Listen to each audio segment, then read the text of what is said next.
مفتی محسن داور د تاجکستان نه پیتوا ورکړه په افغانستان چې تاسې تشدد وکئ، د سلو نه واله 300 پورې افغانان یو بل سره روزانه ووژنئ، جهاد وکئ، ځکه چې د طالبانو دا موجوده نظام چې دی دا د ټوپک د لارې راغلی، د ټوپک د لارې یې خوا کوي. محسن داور ولاکې ستا د قاضي حسین احمد د جماعت اسلامي چې مخکنی مشر و، د فضل الرحمن، د سمیع الحق او د پاکستان داسې نور مولیان چې په افغانستان د جهاد پیتو ورکوي او وایي چې لاړ شي د مسلح د لارې خپل مسایل حل کوي، ولاکې ستا او د هغې د اختو مرپر کړي چې ځان ته د کفر قانون خوښوئ، په هغې اسمبلۍ کې ناست هستئ. موږ افغانستان کې ورور د جنګ خبرې کوئ او بیا ته محسن داوړه ته ناست په تاجکستان هغه لیکي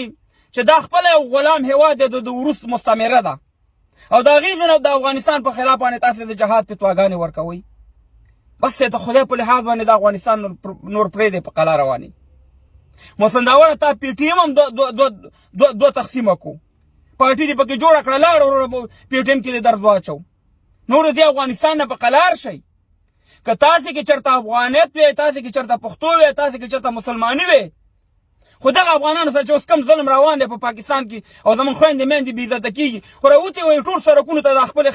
خویندې به هم راایستلې وي، میندې به هم راایستلې وي، ماشومان به هم راایستلې وي، په دې سړکونو به ناست وي چې یاره دا زموږ د قوم خبره ده، لر او بر یو افغان دی.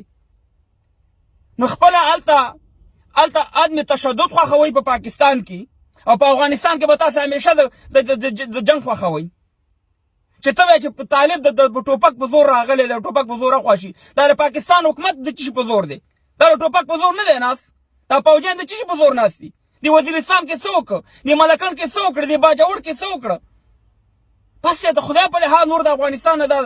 دا خولې واړوئ، خپل کار کوئ، خپل کار سره کار ساتئ.